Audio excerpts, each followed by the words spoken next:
헬라의 알렉산더 대왕이, 여기서 헬라는 고대 그리스의 그 이전 옛날 이름입니다. 우리 한문으로 음차를 하면 히랍이라고도 불렀는데, 여튼 헬라의 알렉산더 대왕이 세계를 제패하면서 어느 날 눈물을 흘렸다고 합니다.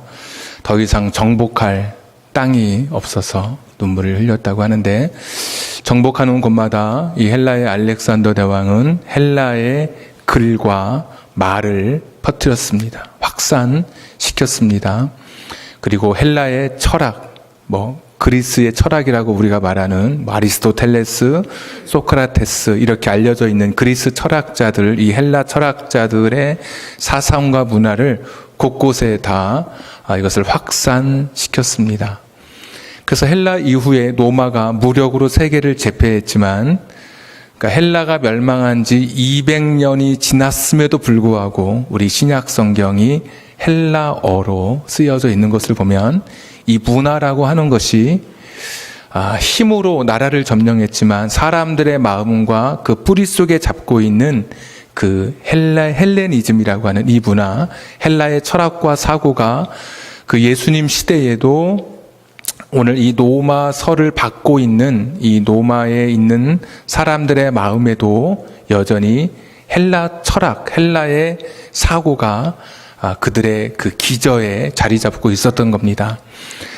그러니까 사람들이 어떤 문제가 있으면, 어떤 주장이 있으면 그것을 체계적인 것인지 따져 묻고 논증하고 그것이 맞는 것인지 철저히 철학적으로 소위 사고하고, 이런 것들이 그 당시에 사람들이 가지고 있었던 기본적인 그런 토양이라고 생각이 듭니다. 우린 사실 인스턴트 시대여서 라면도 빨리빨리 끓여야 되고, 줄도 신문을 읽다가도 길면 제목만 보고 보지 않고, 그렇지만 이때만 하더라도 깊이 사유하고 철학하는, 그리고 논증하고 단계적으로 체계적으로 무엇인가 탐구하는 그런 시대에 사람들에게 이 로마서가 쓰여졌습니다. 8장 29절에서 30절에 보시면 구원의 5단계 또는 구원의 황금 사슬이라고 불리우는 구원의 순서가 오늘 29절에서 30절에 기록이 되어 있습니다. 우리는 읽을 때 좀 딱딱해 보이고 또 너무 지적이고 꼭 이렇게까지 이렇게 신학적인 부분을 공부해야 되나 이런 생각을 하게 되지만, 당시 사람들은 이런 것에 익숙해 있었고, 또 이런 것을 통해서 하나님이라고 하신 그분이 구원을 어떻게 이루어 가시는지 그 그림을 그릴 수 있었습니다. 아마 제가 여러분에게 드리는 그런 말씀보다 아마 바울이 로마에 보낸 이 편지가 그들에게는 좀 더 쉽게 읽혀질 수도 있었을 거예요. 그 당시에 배경이 그랬기 때문에. 그렇지만 저는 여러분에게 최대한 제가 할 수 있는 한 쉽게 이 말씀을 한번 바울이 이야기했던 구원의 5단계를 좀 설명을 드리려고 합니다. 1단계 같은 경우는 29절에 보면 미리 아신 자 이렇게 되어 있죠. 미리 안다, 하나님께서. 그래서 이걸 신학적 용어로 예지 이렇게 부르고, 또 29절에 미리 정하셨다, 예정 이렇게 또 말하고요. 30절에 그들을 또한 부르시고, 부르심 이렇게 초청, 부르심 이렇게 말하고, 4번째가 의롭다 하시고, 칭의, 의롭다고 인정해 주시는 칭의. 5번째는 마지막 30절 마지막에 있는 영화, 이런 순서로 구원이 이루어진다 이렇게 설명하고 있습니다. 신학교에 가서 때때로 그 성서고사 볼 때 이 5단계의 동그라미를 넣게 합니다.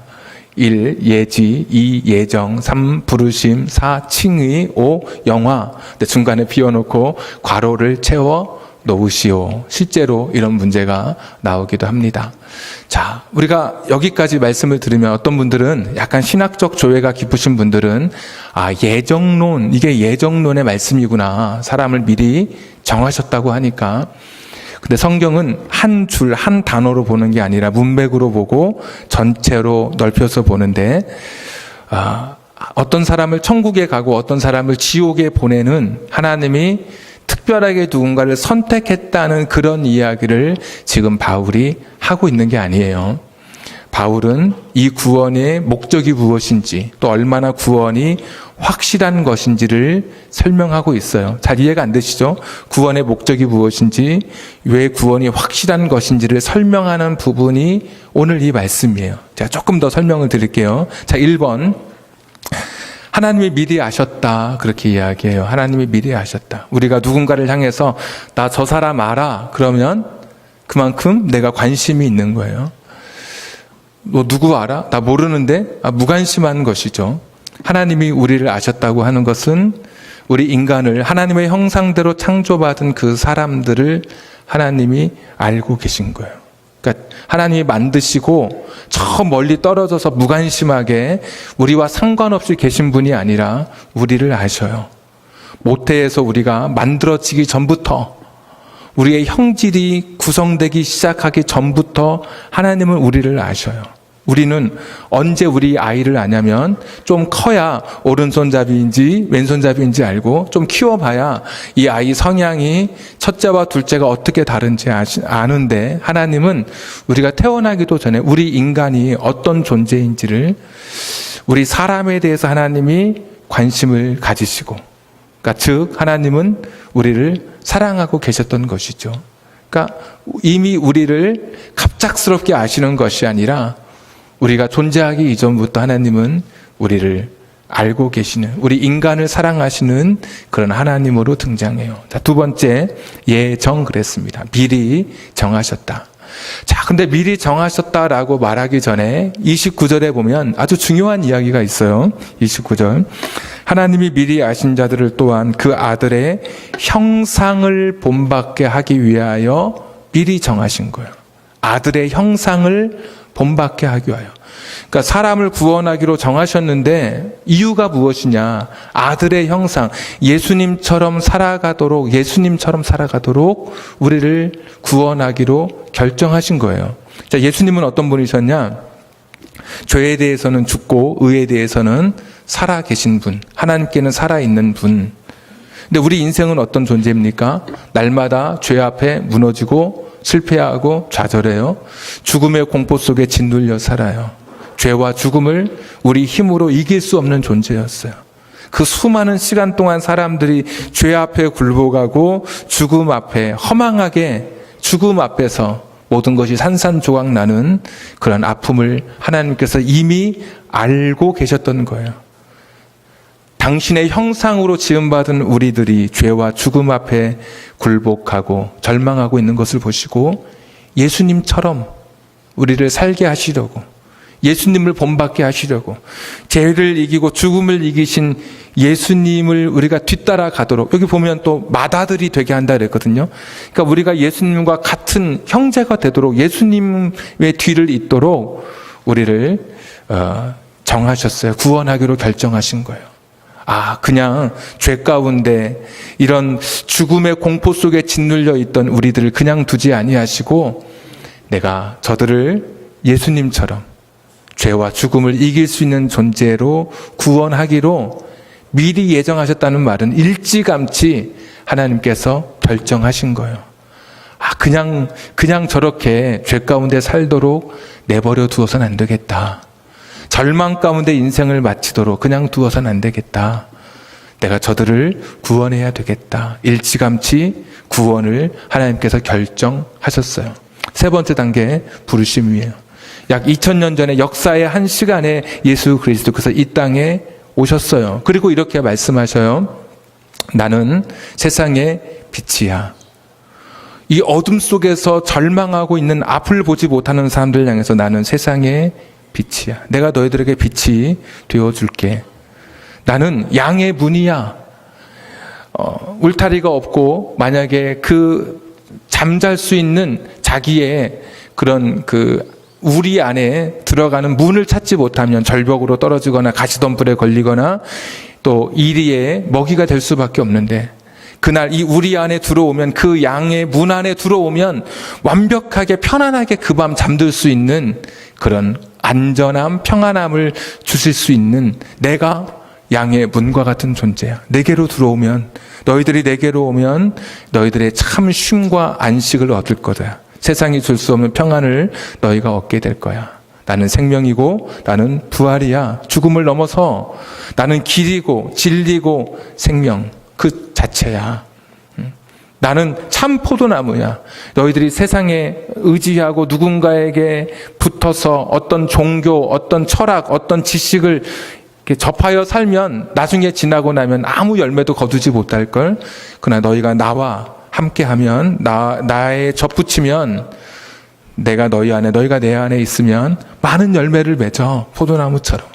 너희는 그렇게 실패하지 않을 거야. 말씀하시면서 우리를 초청하고 계셔요. 내게로 오라고. 수고하고 무거운 짐진 자들아 내게로 오라고 말씀하시고 죄 가운데 허덕이는 우리들을 계속 부르시고 계셔요. 요한복음 3장 16절에도 하나님이 세상을 이처럼 사랑하사 독생자를 주셨으니 이는 그를 믿는 자마다, 그러니까 누구든지 이 초청, 이 부르심에 응답해서 내게로 오면 내가 너에게 영원한 생명을 줄게.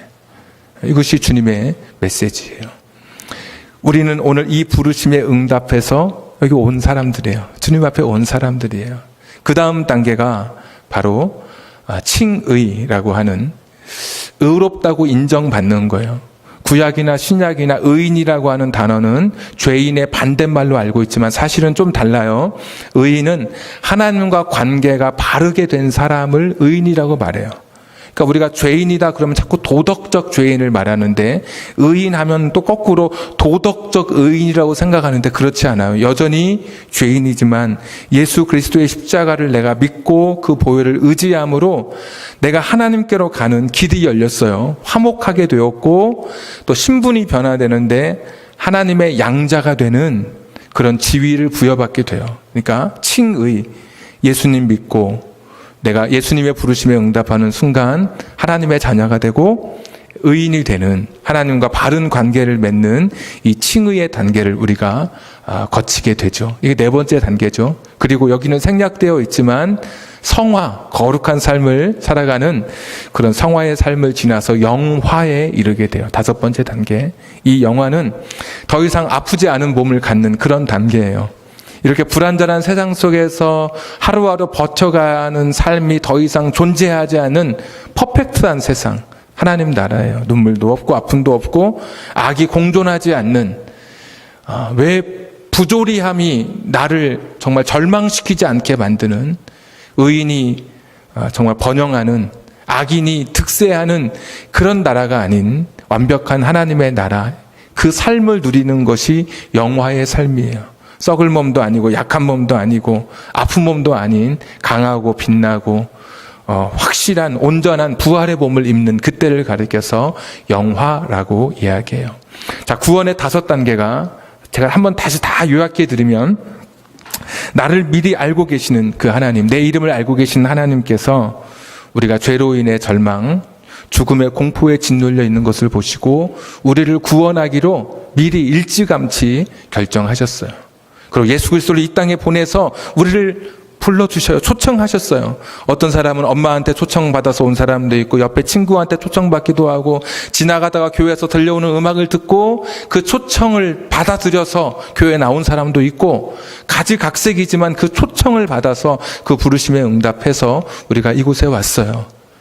와서 자신의 신앙을 고백하고 예수를 그리스도로 고백하는 바로 그런 사람에게 하나님께서 의인으로 살아갈 수 있도록 하나님의 자녀가 되는 그런 삶을 허락해 주셨어요.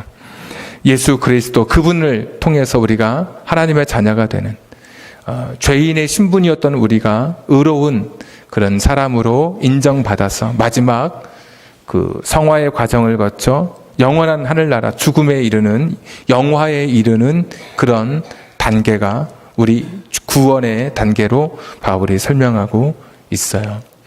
자, 이 말씀을 읽어보면, 이렇게 해석해보면 누구를 천국 보내고 누구를 지옥으로 보내려고 결정한 그런 것을 지금 말씀하고 있는 것이 아니라 왜 구원해 주셨는가? 구원의 목적이 나오잖아요. 예수 그리스도처럼 살게 하시려고, 예수 그리스도처럼. 더 이상 죄와 죽음에 짓눌리지 않고 예수 그리스도, 그분이 죄를 이기고 죽음을 이기셨던 것처럼 우리를 그렇게 살게 하시려고 우리를 부르신 거예요. 그리고 오늘 말씀을 보면 구원이 얼마나 확실한 것인지를 우리에게 보여주고 있어요. 그냥 갑자기 하나님께서 즉흥적으로 이 구원을, 우리의 구원을 결정하신 게 아니에요. 29절 30절에 보시면, 제가 오늘 말이 빨라도 여러분 이해하십시오. 뒤에 할 이야기가 좀 많아가지고. 주어가 8개가 나와요. 하나님이라고 하는 주어가. 하나님이. 우리는 보통 주어는 생략하죠. 똑같은 말은 생략해요. 배고파 이러지. 나는 배고파 이런 사람 별로 없어요. 그냥 보통 배고프다. 졸려 이러지. 영어서도 마찬가지죠. 우리는 I'm hungry 이렇게까지 하지만 막상 외국 사람 만나면 뭐라 그래요? hungry 그냥 딱 그래요. 아이를 굳이 내가 나를 말할 필요 없죠. 우리 성경도 그런 전례를 따라서 주어를 생략했어요. 필요 없는 주어를. 그런데 실제로 원어에 보면 주어가 8개가 나와요. 8개가. 하나님이라고 하는 주어가, 제가 한번 읽어볼게요. 하나님이 미리 아셨고, 하나님이 미리 정하셨고, 하나님이 미리 정하신 그들을 또 하나님이 부르셨고, 하나님이 부르신 그들을 하나님이 의롭다 하셨고, 하나님이 의롭다 하신 그들을 또한 하나님이 영화롭게 하셨다. 8번씩이나 이것을 강조하고 있어요. 자, 무엇인가요? 하나님은 전지전능하신 분이에요. 실패가 없으신 그런 분이세요. 근데 우리의 구원에 관해서 이 구원을 지금 계획하시고 인도하시고 주관하시고 이끌어가시는 분이 누구라는 거예요? 하나님이신 것을 8번이나 강조하고 있어요. 하나님이 우리 구원을, 그리고 정말 즉흥적인 게 아니에요. 미리 오래전부터 일찌감치 우리 구원을 결정하신 거예요. 그러니까 사람이 자기 철학을 통해서 어떤 지식의 산물로 이 구원의 스토리를 만들어낸 것이 아니라, 창작물이 아니라 하나님의 계획 속에 빈틈없는 하나님의 섭리 속에 우리의 구원이 이루어져 가고 있음을 지금 말하고 있는 거예요. 그러니까 우리 구원은 절대로 실패하지 않아요. 하나님이 붙들고 계시고 하나님이 우리의 구원을 인도해 가고 계셔요. 하나 더 살펴보면 오늘 29절 30절에 보시면 마지막 5번에 있는 영화롭게 할 때만 단어가 과거형으로 쓰여져 있어요. 동사가 영화롭게 하셨느니라. 그런데 1, 2, 3, 4, 5가 원래는 다 과거형이에요. 하나님이 미리 아셨고, 하나님이 미리 정하셨고, 하나님이 부르셨고, 하나님이 의롭다고 인정해 주셨고, 영화롭게 하셨고, 다 과거형으로 쓰여져 있어요. 여러분 1번부터 4번까지는 이해가 돼요. 왜? 오래전에 하나님이 우리를 아셨고, 하나님이 우리를 정하셨고, 또 하나님이 우리를 부르셨고, 우리가 예수 믿을 때 하나님이 우리를 의롭다고 하셨으니까 1번부터 4번까지는 다 과거형으로 쓰여진 것이 이해가 돼요. 그런데 오늘 5번은 사실 과거형으로 쓰여지면 안 되는 그런 이야기잖아요. 미래에 될 이야기잖아요. 내가 죽고 나서 나중에 될 부활의 그날에 다시 하나님 앞에 서게 될 그런 사건을 우리에게 보여주는 미래에 일어날 일인데 이것을 과거형으로 쓰고 있어요. 이걸 가리켜서 어렵게 말을 붙이자면 예언적 과거 이렇게 말을 붙이는데, 언제 이런 말을 쓰느냐? 미래에 일어날 일이지만 아주 분명하게 그 일이 일어날 때, 또는 확실한 나의 그 의지를 표현할 때 이런 과거형을 써요. 미래에 일어날 일이지만. 여러분 싸울 때, 이게 예가 별로 좋지는 않은데, 싸울 때 막 멱살 잡고 싸울 때 이런 사람 봤어요? 너 이제 앞으로 죽을 거야 이러나요? 너 이제 죽었어 그렇죠. 다 경험이 있으셔요. 그냥 자연스럽게 입에 착착 붙으셔요. 너 이제 죽었어 이래요. 이제 죽을 거야, 이게 원래 맞는 말이죠.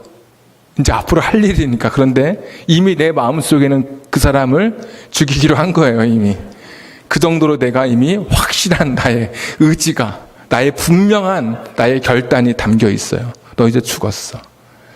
표현이 좀 이상하지만 이런 형식의 그런 구조로 오늘 말씀을 해석해 보자면, 우리의 영화로움, 구원의 완성이라고 불리우는 그 영화는 하나님 편에서는 이미 완성된 거예요. 예. 그래서 오늘 말씀의 제목이 완성된 미래인 거예요. 이미 하나님께서는 확실하게 자기의 의사를 지금 표현하고 계셔요. 우리의 구원에 대해서, 아니 전지전능하신, 실수가 없으신, 실패가 없으신 하나님이 갑자기도 아니고 오래전부터 계획하셨어요. 그리고 그 계획을 이끌어 가시는 분이 8번이나 하나님이라고 하는 주어가 등장하면서 하나님이 지금 나의 구원을, 우리의 구원을 지금 간섭하시고 이끌어 가시고 인도해 주셔요. 그리고서도 과거형으로 미래에 일어날 일까지도 내가 너희를 영화롭게 하셨느니라, 할 거야. 완벽한 하나님의 자기의 표현, 자기의 확실함의 계시를 드러내놓고 있어요. 그러니까 구원이라고 하는 것은 인간의 감정을 넘어서는 거예요. 내가 구원 받았을까 못 받았을까 이걸 넘어서는 하나님의 신실하심, 하나님의 철두철미한 계획 속에 이루어지시는 미래에 일어날 일까지도 완벽하게 확신 속에 하나님의 단호한 의지 속에 이 구원을 이루시는 하나님의 신실하심에 사실 우리의 구원이 기초하고 있는 거예요. 이 이야기를 바울이 지금 사람들에게 전해주고 있어요. 그 당시 사람들도 바울이 편지를 썼을 때 하나님이 8번이나 이 계속 반복되는 구절을 통해서, 그리고 과거형으로 미래가 쓰여져 있는 것을 그들이 당연히 그들의 눈으로 보고 읽으면서 이 구원이 얼마나 확실한 것인지를 깨닫게 됐을 거예요. 바울은 단순히 구원의 5단계, 구원의 황금 사슬이라고 불리우는 이것을 로마에 있는 성도들에게 지식적으로 알려주려고, 무슨 이론적으로 그들에게 정립하게 하려고 하는 목적에서만 이 편지를 쓴 것이 아니에요. 제가 오늘 여러분에게 설교를 드리지만 여러분에게 구원의 5단계가 무엇인지 여러분에게 소개하려고 오늘 이 말씀을 드리는 것이 제 설교의 전부가 아니에요. 예지, 예정, 부르심, 칭의, 영화, 이 5단계가 여러분에게 한번 들어보라고 제가 여러분에게 그것을 안내하려고 이 말씀을 드리는 게 아니에요. 오늘의 메시지는 분명해요. 우리의 구원, 내가 지금 하나님께 붙들린 나의 인생은 확실하고 하나님의 손, 하나님의 계획 속에 나의 구원이 지금 붙들려 있다는 것을 바울이 이야기하고 있어요. 자, 좀 더 정확하게 보자면 28절 한번 보겠습니다. 우리가 알거니와 하나님을 사랑하는 자, 곧 그의 뜻대로 부르심을 입은 자들에게는 모든 것이 합력하여 선을 이루느니라. 여러분, 이 이야기 하고 싶습니다. 이제 지금 여러분이 하나님을 현재형으로 사랑하고 있다면, 지금 여러분이 여러분의 인생 가운데 하나님의 부르심에 응답하여서 현재형으로 하나님을 사랑하고 있다면, 여러분의 모든 것은, 여러분에게 닥쳐지는 여러분이 만나는 모든 일들을 다 포함해서 결국은 결론은 선으로 끝나게 될 것이라고 말씀해 주고 계셔요. 이 선은 똑같은 단어가 히브리어에서는 창세기 1장에 나오는 천지를 창조하시고 보시기에 좋았더라 라는 단어, 토브라는 단어가 여기에는 이제 선으로 우리 번역되어 있어요. 영어로 굿이에요. 굿. 참 좋다. 영화 감독이 촬영할 때 막 열연하다가도 갑자기 NG, 그렇죠. NG의 줄임말은 no 굿이에요. 좋지 않다고. 근데 하나님은 오늘 우리의 인생을 어떻게 하시느냐? 굿, 좋은 것으로, 선한 것으로, 완벽한 퍼펙트한 것으로 천지를 창조하시고 보시고 하나님의 작품으로 인정하실 때 오케이, 됐어, 괜찮아, 훌륭해 했던 그런 인생으로 저와 여러분을 인도해 가신다고 오늘 약속해 주고 계십니다. 오늘 여러분이 지금 하나님을 현재형으로 사랑하고 있는 사람이라면 내가 만나는 어떤 일이라 할지라도 내 인생은 NG로 끝나지 않게 하시는, 실패로 끝나지 않게 하시는 하나님의 약속을 오늘 말씀해 주고 계셔요. 그러면서 그 하나님이 어떤 분이시길래 우리가 살펴봤던 29절에서 30절의 이야기로 그 증명을 하고 있는 거예요. 하나님이 얼마나 너희를 사랑하시는지 오래전부터 계획하시고 그 빈틈없으신 하나님께서 너희를 구원하기로 결정하시고 예수 그리스도처럼 죄와 죽음을 이기는 존재로 너희를 영화롭게 하시기 위하여 너희를 불렀어. 너희는 하나님의 손에 있어. 오늘 이 말씀이 지금도 인생의 여러 일들을 만나서 내가 하나님을 믿는 사람으로서 과연 나의 삶이 지금 지치고 절망 중에 있는 그런 분들이 있다면 오늘 이 말씀이 그런 분에게 위로가 됐으면 좋겠습니다. 하나님을 사랑하지만 고통스러운 일을 만날 수 있을 것입니다. 투병도 해야 되고 사업에 실패해서 앞날이 막막하기도 하고 자녀 교육의 한계 앞에서 어쩔 수 없이 절망하는 그런 사람도 있습니다. 근데 기억하십시오. 하나님께서는 이 모든 것을 해피엔딩이 되도록 우리를 인도해 가시는 그런 분이십니다. 모든 것에는 나의 실패도 있습니다. 모든 것에는 나의 눈물도 있고 모든 것에는 나의 고통도 있습니다. 그런데 이 모든 것을 합력하여 거기 그 성경에 보시면 그 밑에 내려오면 어떤 사본에 이렇게 돼 있죠. 모든 것 앞에 어떤 사본에 하나님이 모든 것을 합하여 선을 이루시느니라. 여러분의 눈물도 여러분의 기쁨도 여러분의 고통도 아픔도 다 합해서 나중에 인생의 결론은 무엇이냐? 하나님께서 좋은 것으로 완벽한 것으로 훌륭한 것으로 여러분의 인생을 인도해 가시는 거예요. 왜? 하나님이 그런 분이신 거예요. 하나님이 우리의 구원에 대해서 얼마나 관심을 가지시고 계획하시고 그 구원을 이루시기 위해서 미래까지도 과거형으로 말씀하시는 그 하나님께서 너 내가 책임질 거야. 네가 만나는 모든 일들, 모든 것, 너의 실패까지도 내가 다 너의 인생을 다 합산해 볼 때 좋은 것으로 아름답고 굿 선한 것으로 너의 인생을 인도할 거야 라고 오늘 말씀해 주고 계셔요. 오늘 하나님을 사랑하는 사람의 모든 일들은 다 유익한 것이라고 말씀하고 계십니다. 오늘 내가 아픈 것이 나를 위한 하나님의 계획일 수도 있습니다. 오늘 내가 실패한 것이 하나님의 섭리 가운데 일어나는 그런 일일 수 있습니다. 신실하신 하나님을 더 믿고 의지하셔야 됩니다. 사실 바울이 많이 경험했습니다. 로마에 가고 싶었지만 가지 못해서 이 편지를 쓰게 됐다고 로마서 1장에 기록하고 있습니다. 갔으면 이런 편지 안 썼을 거예요. 못 갔기 때문에 이 글을 쓰게 된 것이죠. 바울이 가고 싶었지만 여러 번 가고 싶었지만 가지 못했었기 때문에 우리가 오늘 이 로마서를 읽고 있는 것입니다. 내 뜻대로 되지 않는다고 해서 절망하고 염려하고 근심할 때가 있었지만 지나고 나니까 거기에 하나님의 더 크신 계획이 있었습니다. 빌립보서 1장 12절에도 바울이 내가 옥에 갇힌 것이 오히려 내 복음의 진보가 되었다고 이야기합니다. 내가 왜 옥에 갇혀야 되지?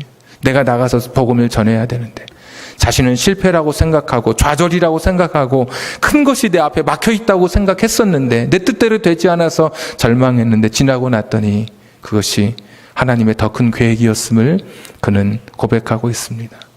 시절과 날줄을 통해서 옷감이 직조되듯이 어떤 사람은 웃음으로 어떤 사람은 슬픔으로 성공과 실패로 우리 인생이 쌓여져 가고 있습니다. 왜 오늘 내가 슬픈지 오늘 내가 왜 이렇게 좌절해야 되는지 그런데 나중에 여러분의 인생의 옷감을 마지막 죽음의 순간에 내 하나님 앞에 섰을 때 우리 인생의 옷감을 볼 때 찬란한 무지개 빛으로 아름답게 빛나 있을 것입니다. 어떤 사람은 자수의 뒷면을 보면서 내 인생은 왜 이렇게 복잡하고 엉켜있고 꼬여있는지 어떻게 줄이 연결되는지 모를 만큼 복잡하게 내 인생은 이렇게 절망 중에 있다고 좌절하는 분이 있습니다. 믿음은 자수의 앞면을 보는 것입니다. 지금은 하나님 계속해서 내 인생의 모든 것 지금 내가 꺼려하고 내가 너무 힘들어하는 그 모든 것까지도 하나님께서는 그것을 통해서 아름다운 작품을 지금도 만들어 가고 계십니다. 왜 내게 그런 일을 겪게 하셨는지 왜 내게 이런 사람을 만나게 하셨는지 지금은 모릅니다. 그러나 전능하시고 실수 없으신 하나님께서 우리 가운데 우리와 함께 계심을 여러분 믿으실 수 있기를 바랍니다. 그래서 눈물도 감사하고 성공도 감사한 겁니다.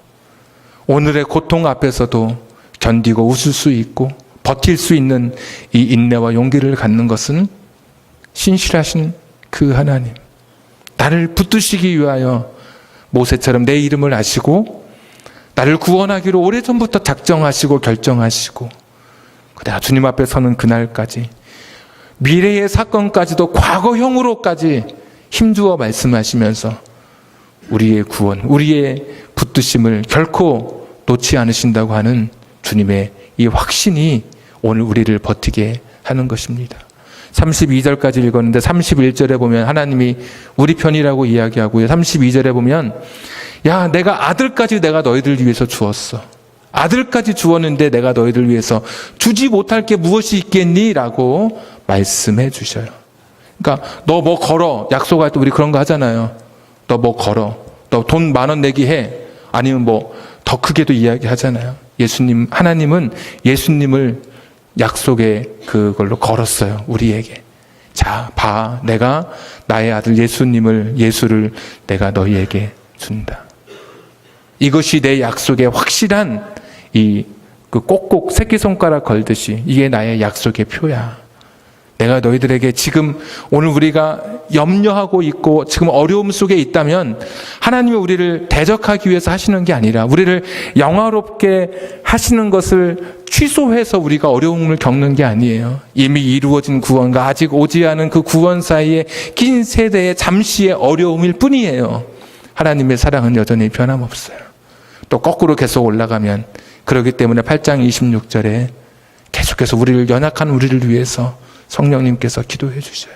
버텨갈 수 있도록 하나님의 마음을 알 수 있도록 깨닫게 해주시고 이겨갈 수 있도록 해주시는 거예요. 지금 서 있는 곳이 가물고 메마른 광야와 같은 곳에 여러분 서 있다고 생각하십니까? 멀리서 들려오는 폭풍의 천둥 소리를 듣는 사람들이 바로 우리입니다. 바람에 실려오는 그 비 냄새라는 게 있잖아요. 그 냄새를 들으면서 지금은 여전히 광야 메마른 땅이지만 어쩌면 한두 방울 이 땅에 떨어지는 그 비를 맞으면서 하나님 안에서의 확실한 구원을 붙들고 이 광야의 시간을 이겨가는 사람, 버티는 사람이 바로 우리인 것입니다. 구원의 시간, 우리를 붙드시는 이 변함없는 하나님의 확실하심 속에 저와 여러분이 그 인생의 길을 걸어갑니다. 지금 내가 가는 길이 잘못된 길인 것 같고 내가 가는 길이 꼬여 있는 것 같아도 하나님은 결코 실수하지 않는 하나님이십니다. 우리 찬송 같이 부르고 우리 한번 기도하겠습니다.